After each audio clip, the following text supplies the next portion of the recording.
मेरे तरफ से सभी लोगों को गुड इवनिंग।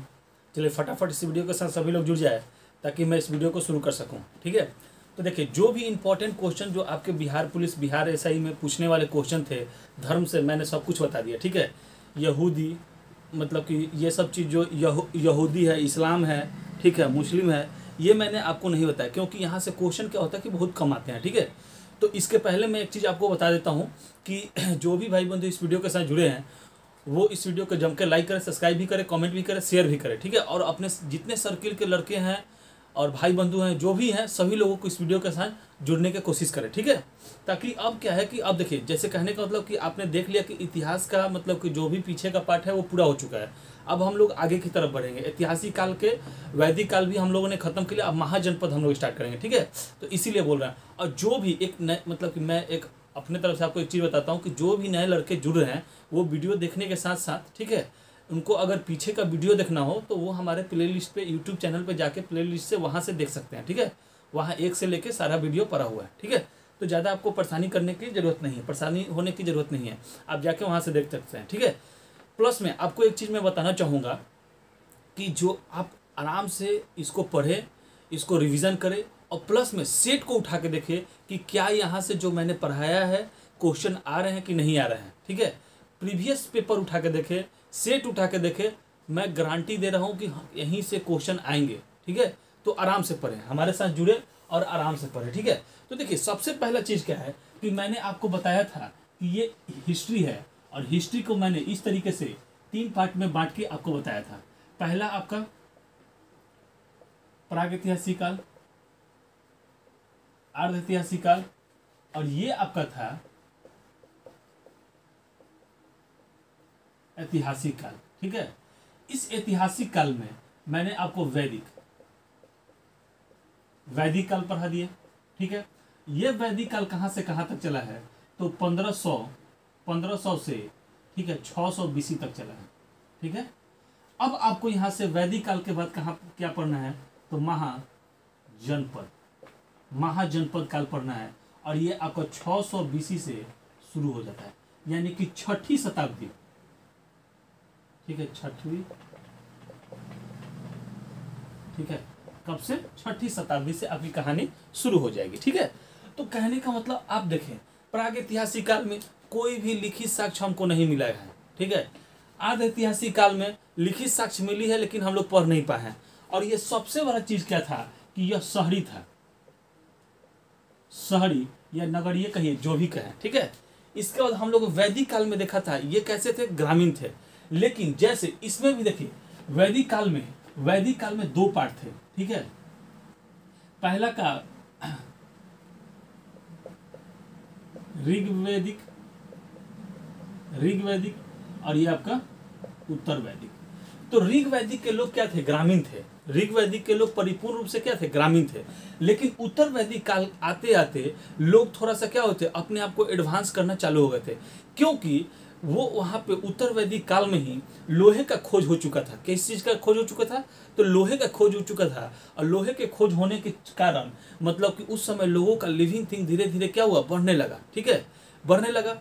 बढ़ने का रीज़न भी था कि वो लोग परिपूर्ण रूप से किस पे डिपेंड थे तो खेती पे, कृषि पर डिपेंड थे। तो अब लोहा मिलने के कारण वो लोग तरह तरह के हथियार बनाने लगे। तो जो काम 10 दिन में होती थी अब वो 5 दिन में करने लगे, जो कठिनाई से होती थी वो अब आसानी से करने लगे। ठीक है, तरह तरह के हथियार बनाने लगे जिससे कि वो अपने को सुरक्षित कर सके, जानवर से सुरक्षित रह सके। इस सब कारण से क्या हुआ कि धीरे धीरे वैदिक काल के बाद वो लोग एडवांस होने लगे। ठीक है, और महाजनपद काल आते आते, ठीक है, वो लोग क्या हुए, ये लोग भी आपको शहरी हो गए। ठीक है, शहरी हो गए। तो देखिए आप तो हमेशा जानते हैं कि निम्नलिखित में से किसे नगरीय सभ्यता कहा जाता है और फटाक से सिंधु सभ्यता मारते हैं और निकल जाते हैं। ठीक है, लेकिन एक मतलब कि एक एग्जाम मतलब पीसीएस के एग्जाम में आपको ये सवाल पूछा था कि निम्नलिखित में से कौन सी दूसरी नगरीय सभ्यता है अखंड भारत के, ऐसे लिखा हुआ था कि अखंड भारत की दूसरी नगरीय सभ्यता कौन सी है तो वो महाजनपद काल है। याद रखिएगा। ठीक है, कि 6ठी शताब्दी ईसा पूर्व इसका काल है, यानी कि 600 बीसी से काल है, स्टार्टिंग है। तो ये कैसी है तो दूसरी यहीं पे मैं लिख देता हूँ। ठीक है, यहीं पे मैं लिख देता हूँ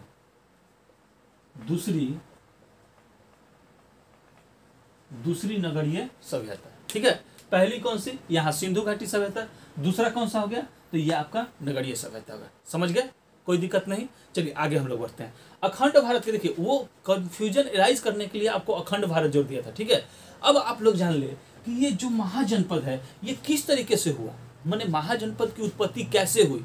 तो इसके पीछे एक छोटा सा कहानी है। जैसे कहने का मतलब है, ये तो आप समझ गए। अब यहाँ से कहीं हम आगे बढ़ते हैं। ठीक है, ये क्या था कि पहले कबीला था।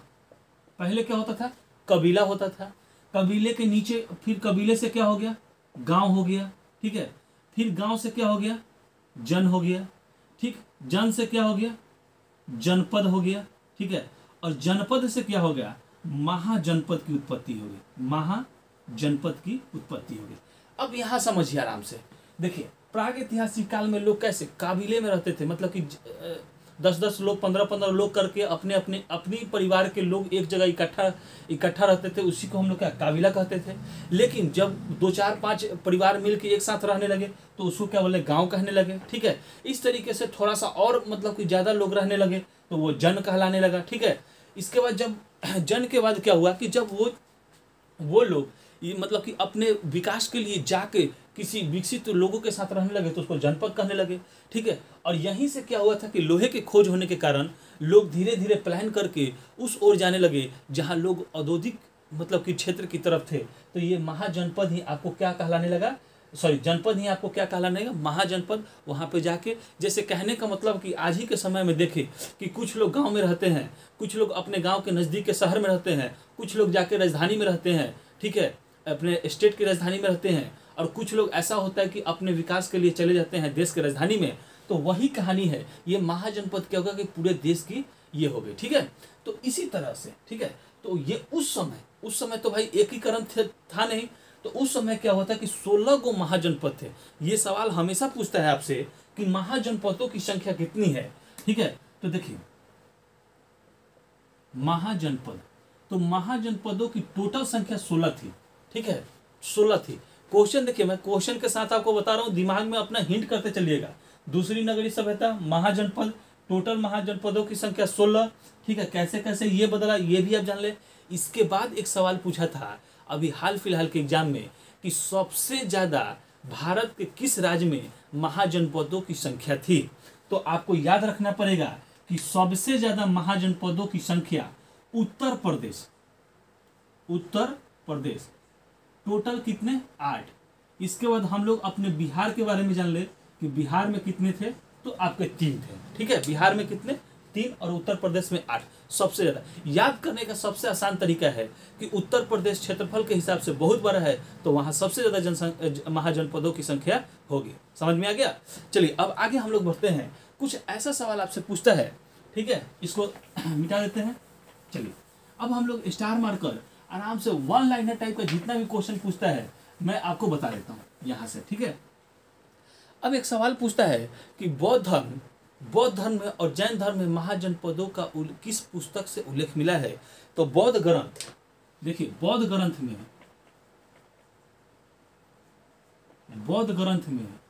मैंने उस समय भी बताया था जब आपको मैंने बौद्ध धर्म पढ़ाया था कि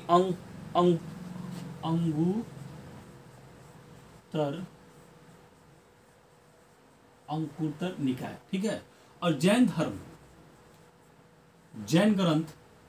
ग्रंथ में कौन सी पुस्तक है, तो भागवत। ठीक है, कौन सा, भागवत सूत्र। इस दोनों पुस्तक में 16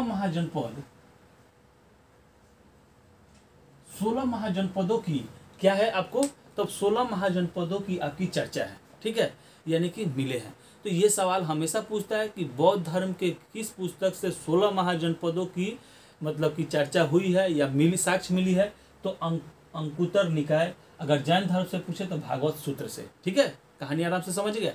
अब यहाँ पे हम थोड़ा सा आपको 1-2 पॉइंट और बताएंगे और उसके आगे चल के मैं आपको 16 महाजनपदों के बारे में बता दूंगा। ठीक है, अब यहाँ से चाहे आप लिखिए। ठीक है, 16 महाजनपद और उसकी राजधानी। ठीक है, ऐसे करें, यहां से लिखें महाजनपद और यहां लिख ले राजधानी। ठीक है, राजधानी। ठीक है, कोई दिक्कत नहीं। यहाँ इधर महाजनपद लिखिए और उधर ये कर लीजिए। ठीक है, इस पहला लिखिए गंधार,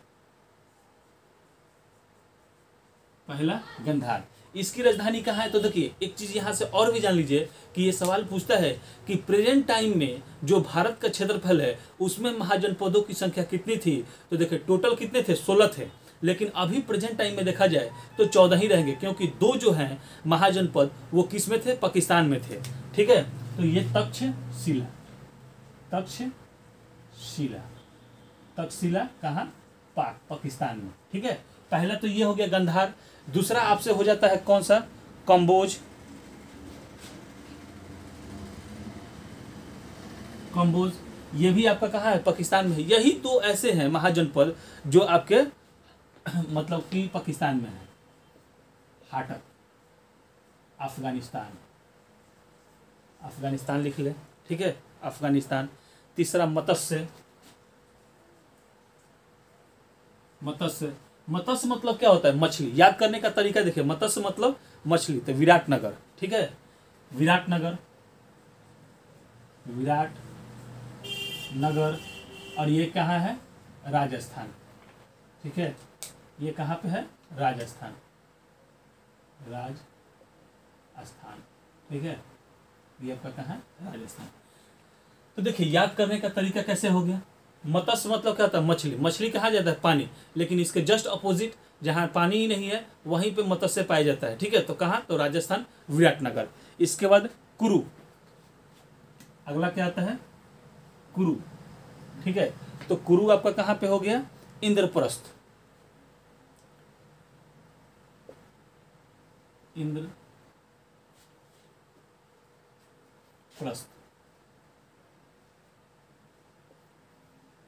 नई दिल्ली, इंद्रप्रस्थ, नई दिल्ली। ठीक है, कुरु के बाद आता है सूर्यसेन, सूर्यसेन। आपका सूर्यसेन कहाँ हो गया? तो मथुरा, उत्तर प्रदेश, मथुरा, उत्तर प्रदेश। सूर्यसेन के बाद आ गया कौशल, कौशल। और ये आपका कौशल कहाँ है? तो ये भी आपका उत्तर प्रदेश, उत्तर प्रदेश। ठीक है, आराम से आइए। इसके बाद आता है पंचाल, पंचाल, पंचाल। ये भी आपका उत्तर प्रदेश। ठीक है, उत्तर प्रदेश। इसके बाद आता है चेंदी, चेंदी। ये भी आपका कहाँ आएगा? उत्तर प्रदेश। चेंदी के बाद वत्स, वत्स, वत्स। ये भी आपका उत्तर प्रदेश। इस तरीके से 3, 3, 6, 3, 9 हो गया। बाकी मैं ऊपर लिख देता हूँ। ठीक है, वत्स हो गया। काशी, ठीक है, क्या हो गया? काशी, काशी, वाराणसी, उत्तर प्रदेश कर लीजिए। ठीक है, वाराणसी, काशी। मल्ल, मल्ल भी उत्तर प्रदेश, मल्ल। ये भी आपका कहाँ? उत्तर प्रदेश। ठीक है, अस्मक, अस्मक, असमक। ये आपका हो गया महाराष्ट्र, महाराष्ट्र। देखिए इससे भी सवाल बनते हैं कि अस्मक, मैं बताऊंगा, अभी लिख लीजिए। अवंती, अवंती भी मध्य प्रदेश, अवंती, मध्य प्रदेश। ठीक है, अवंती कहाँ हो गया? मध्य प्रदेश। वज्जी, बिहार, वज्जी आपको कहाँ? बिहार हो गया। इसके बाद आता है अंग, अंग, अंग भी आपका बिहार। मगध, मगध भी आपका क्या हो गया? बिहार हो गया। ठीक है, तो इस तरीके से आपने 16 महाजनपदों के बारे में मैंने आपको लिखवा दिया। ठीक है, मैंने जानबूझ के स्टेट का नाम लिखवाया, जगह का नाम नहीं लिखवाया, क्योंकि जो जगह का नाम पूछता है मैंने उसके बारे में जगह का नाम लिखवा दिया। ठीक है, एक इसका राजगीर लिख ले, इसका राजगीर, ठीक है, राजगीर लिख ले, इसका चंपा लिख ले, इसका हो जाएगा बिहार में कहाँ, चंपा, भागलपुर, भागलपुर, ठीक है, और एक वैशाली लिख ले, वैशाली, वैशाली, ठीक है, बस कहानी खत्म हो गया आपका। ठीक है, काशी बनारस जानते ही हैं, उत्तर प्रदेश, बात खत्म। ठीक है, तो अब यहाँ से ये चीज़ आप 16 महाजनपद देखें, कोशिश करें, जैसे कहने का मतलब है कि 4-4 करके याद करें। ठीक है, 4-4 करके, जैसे हम जानते हैं कि टोटल कितने महाजनपद हैं, 16 हैं। 16 में से 2 ऐसे हैं कि जो कि भारत से बाहर हैं, बाकी सब भारत में हैं। तो याद करने का तरीका, जो बाहर है सबसे पहले याद कर ले।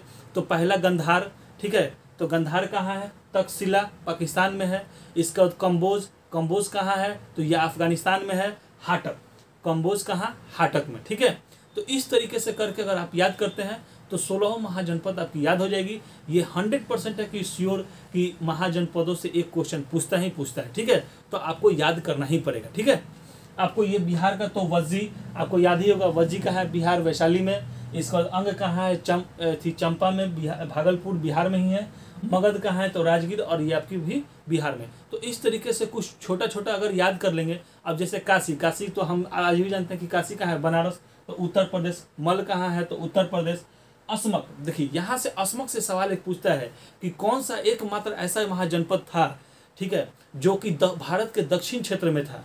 ठीक है, तो ये अस्मक ही एक ऐसा महाजनपद है जो कि आपकी महाराष्ट्र में है और भारत के दक्षिण क्षेत्र में है। ठीक है, तो एकमात्र ऐसा चीज है। ठीक है, तो यहाँ से देखिए, ये आपका सारा का सारा हो गया। अब स्टार मार के आप ऐसे लिखेंगे। ठीक है,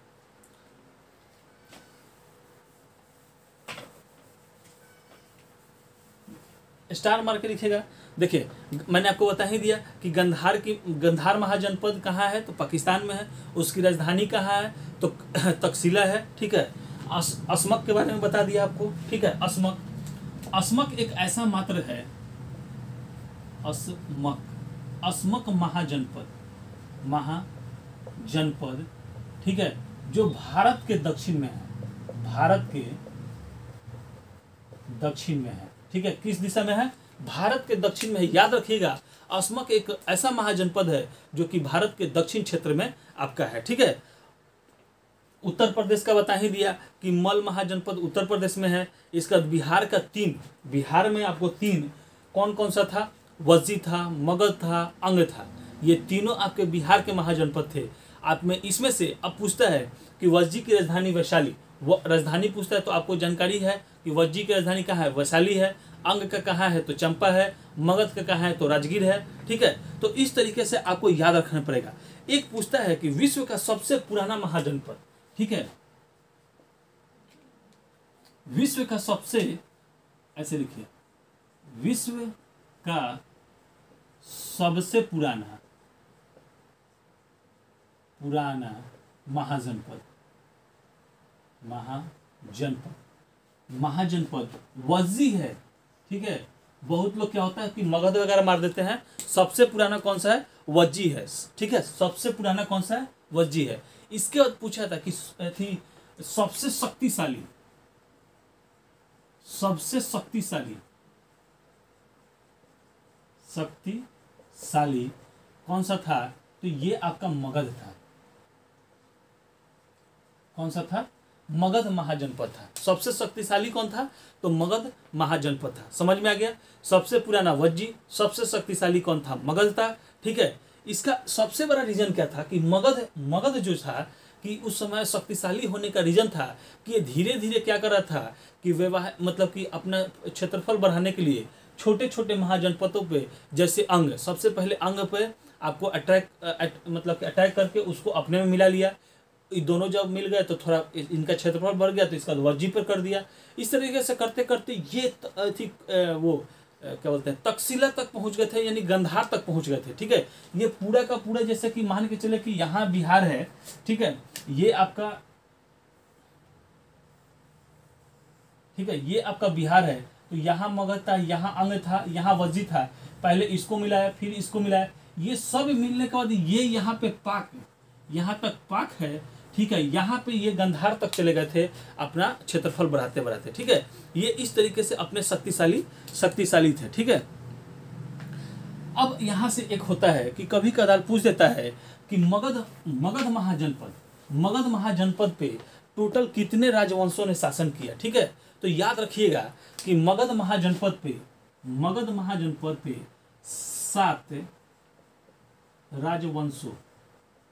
7 राजवंशों ने क्या किया, शासन किया। 7 राजवंशों ने क्या किया था, शासन किया था, ठीक है।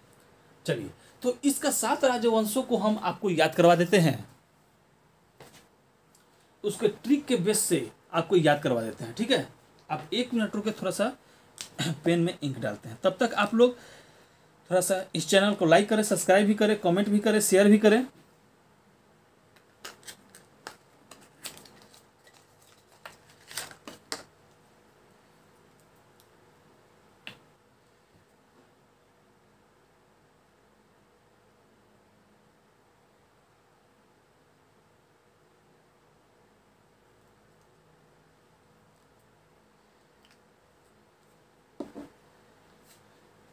चलिए आइए, हो गया। इनको अभी खुराकी देना जरूरी होता है, ठीक है। तो देखिए, सबसे शक्तिशाली कौन था, मगध था। मगध पर कितने राजवंशों ने शासन किया, तो 7 राजवंशों ने शासन किया, ठीक है। अब इसको 7 राजवंशों को हम लोग ट्रिक से जानेंगे। किस चीज से जानेंगे, ट्रिक से, ठीक है। तो है क्या, हसीन मशूक शाह, ठीक है। हसीन मशूक शाह, ठीक है। देखिए, तो ह से क्या हो गया, हर्यक वंश। सी से क्या हो गया आपको, शिशुनाग वंश।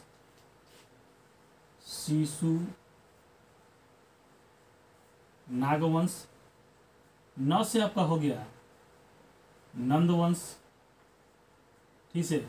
म से आपका म से हो गया मौर्य वंश। सु से शुंग वंश। क से हो गया कन्नक वंश, ठीक है।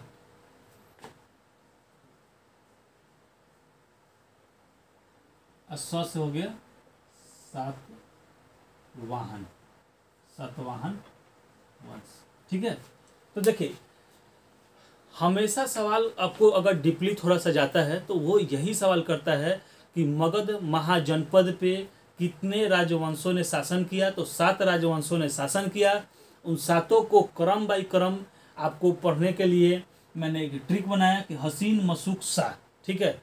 ह से हर्यक वंश, सी से शिशुनाग वंश, न से नंद वंश, म से मौर्य वंश, सु से शुंग वंश, क से कन्नौ वंश, स से सतवाहन वंश, ठीक है। याद रहना चाहिए, ठीक है। कैसे, हसीन मशूक शाह, इन्हीं 7 राजवंशों ने मतलब कि मौर्य वंश पर शासन किया था, ठीक है। अब आइए हम लोग हर्यक वंश देखते हैं। क्या देखते हैं, हर्यक वंश,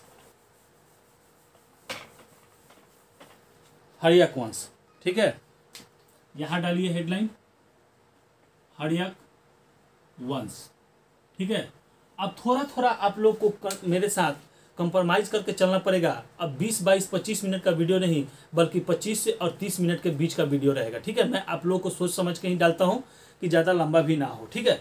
अब ये हर्यक वंश, इसमें कहानी क्या है कि सबसे पहले कहानी क्या है कि मान्यता प्राप्त से बिंबिसार, ठीक है, बिंदुसार नहीं बल्कि बिंबिसार इसके संस्थापक माने जाते हैं। लेकिन हर्यक वंश के अगर कहानी मतलब कि और मतलब ऊपर से अगर जानना चाहें तो बृहद जो थे, बृहद वही इस वंश के मतलब कि स्टार्टिंग को माने जाते हैं। लेकिन अगर संस्थापक के रूप में अगर देखा जाए, ऐतिहासिक पहल के रूप में देखा जाए, तो इसके संस्थापक आपको कौन से हैं, बिंबिसार हो गए। लेकिन बृहद के बाद जरासंध को ही हम लोग क्या कहते हैं कि भीम कहते थे, ठीक है। इसके बाद सहदेव और लास्ट में आता है रुम्पुजय, ठीक है। लेकिन तो हम लोग क्या आशा करेंगे ऐतिहासिक से, क्योंकि जहाँ से हमारी सवाल आती है वहीं पे हम लोग सबसे ज़्यादा फोकस करेंगे। तो इस वंश का संस्थापक, अगर इस वंश का संस्थापक आपसे पूछे, संस्थापक तो संस्थापक में आप लिख देंगे बिंबिसार। ठीक है, बिंबिसार। बहुत लड़के की कंफ्यूजन होती है कि बिंबिसार या बिंदुसार, तो आप याद करने का सबसे याद रखें कि बिंबिसार क्या है, बड़ा है, तो ये सबसे पहले स्टार्टिंग होगा। ठीक है, तो पहला ऐतिहासिक अगर राजवंश अगर है तो उसका संस्थापक किसको, बिंबिसार को माना गया है। बिंबिसार ने, देखिए बिंबिसार ने अपना दिमाग लगाया, बिंबिसार ने अपना दिमाग लगाया और अपने क्षेत्रफल को फैलाने के लिए उसने अपने आसपास के जो भी मतलब कि राजवंश होते थे या जो भी राजा होते थे उनके पुत्री से वो क्या करता था, शादी कर लेता था और इस तरीके से अपने क्षेत्रफल को क्या किया, फैलाव किया। तो कभी कभी सवाल में ऐसा पूछा जाता है कि हर्यक वंश का कौन सा ऐसा राजा था जिसने अपना मतलब कि क्षेत्रफल बढ़ाने के लिए वैवाहिक संबंध बनाया। तो इसने क्या किया था कि विवाह के मध्य से, ठीक है, यही था, बिंबिसार ने विवाह करके बिना युद्ध किए और बिना किसी तरीके से विवाह कर लेता था और दहेज में वहाँ से क्या करता था, कुछ ना कुछ उसको जमीन मिल जाती थी, या मतलब कि अगर वैवाहिक संबंध भी होगा तो आप हम पर अटैक कर नहीं सकते। तो इस तरीके से वो क्या करता था कि अपना क्षेत्रफल या साम्राज्य को क्या करता था, विस्तार करता था। ये सवाल आता है कि किस राजा ने वैवाहिक संबंध बना के अपने साम्राज्य को विस्तार किया, तो बिंबिसार ऐसा एक राजा था। ठीक है सॉरी, इसके समय में देखिए, इसी के समय में बिंबिसार के समय में अवंती का राजा,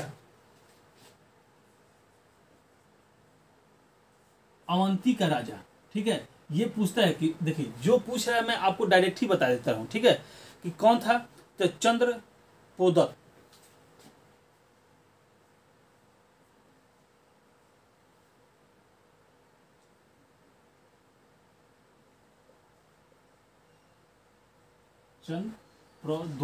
चंद्रप्रदोत नाम का राजा था। ठीक है, वह उस समय क्या हुआ था कि एक मतलब कि रोग से ग्रसित हो गया था। ठीक है, तो अवंती का राजा जो था एक मतलब कि बहुत ही भयानक रोग से क्या था कि मतलब कि बीमार हो चुका था। उसको ठीक करने के लिए कहीं से कोई भी राजवैद्य आते थे लेकिन ठीक नहीं कर पाते थे।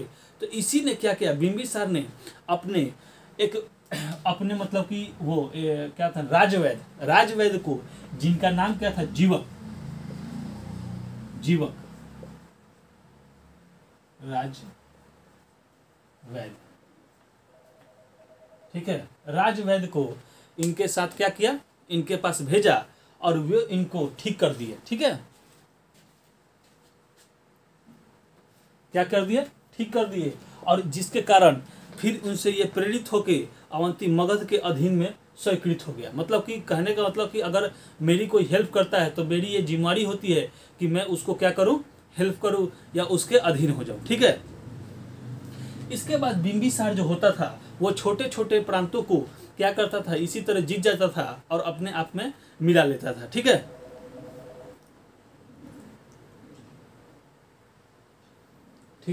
इसी बीच में वह क्या किया कि एक सेकंड, ठीक है, तो इसी बीच में वो क्या हुआ कि बिंबिसार ने वैशाली पर आक्रमण कर दिया। कहाँ, वैशाली। ठीक है, वैशाली पर आक्रमण कर दिया, लेकिन यह असफल रहा, ये क्या रहा, असफल रहा। ठीक है, वैशाली को यह जीत नहीं पाया। तो यहाँ से भी एक सवाल आते हैं, ठीक है, कि किसके पिता ने वैशाली पर आक्रमण किया लेकिन उसको जीत नहीं पाया था। ठीक है, इसके पीछे रीजन भी है कि मैं आपको बताऊंगा कि क्यों नहीं जीत पाया था। ठीक है, इसके बाद इसका पुत्र अजातशत्रु। ठीक है, कौन आया, अजातशत्रु आया। ठीक है, अजातशत्रु। ठीक है, इसके पीछे बहुत सारा कहानी है कि इसको क्यों नहीं जीत पाया और क्या ऐसी चीज थी। तो देखिए, बिंबिसार जो था ये मगध में था। ठीक है, गंगा किनारे इधर था। ठीक है, और मगध बहुत ही सेफ महाजनपद में से गिना जाता है, क्योंकि उसके एक तरफ उत्तर तरफ में गंगा नदी थी और पश्चिम साइड में उसका मतलब कि सोन नदी था और दक्षिण साइड में ऊंचे ऊंचे पहाड़ियाँ थे। तो इसीलिए जल्दी कोई मगध पे आक्रमण नहीं कर सकता था। ठीक है, तो इसी बीच में ये वैशाली जो है गंगा किनारे के ऊपर पट्टी है, यानी कि मगध और वैशाली के बीच में गंगा नदी है, तो वो उस पर जा नहीं पाता था। ठीक है, लेकिन इसने एक बार कोशिश की और गया और अपने मतलब कि किसी दूत को भेजकर पता लगाया, उसने बोला कि वैशाली आपसे बहुत ही शक्तिशाली है, वहाँ पे बहुत डेवलपमेंट हो चुकी है, इसी के कारण इसने वैशाली पर आक्रमण किया, ये देखने के लिए कि वो हमसे कितना आगे हैं, और वो बेचारा असफल हो गया। ठीक है, तो अगले वीडियो में हम लोग अजातशत्रु के बारे में पढ़ेंगे कि बिंबिसार का बेटा अजातशत्रु उसकी हत्या कर कर गद्दी पर बैठा, कैसे बैठा, ठीक है, उसको क्या क्या कहा गया, अब उसके बारे में हम लोग जान लेंगे। ठीक है, तो चलिए हमारे वीडियो के साथ जो भी भाई बंधु जुड़े हैं उनको बहुत बहुत धन्यवाद, और इस वीडियो को जम के लाइक करें, सब्सक्राइब भी करें, कमेंट भी करें, और बहुत सारे लड़कों को इस वीडियो के साथ जुड़े ताकि आप ये इस कंपटीशन में छूट ना जाए। और मेरी कोशिश होती है कि आपको एकदम सटीक मतलब चीज़ बताया जाए जिससे आपकी कंसेप्ट क्लियर हो सके। ठीक है, चलिए धन्यवाद।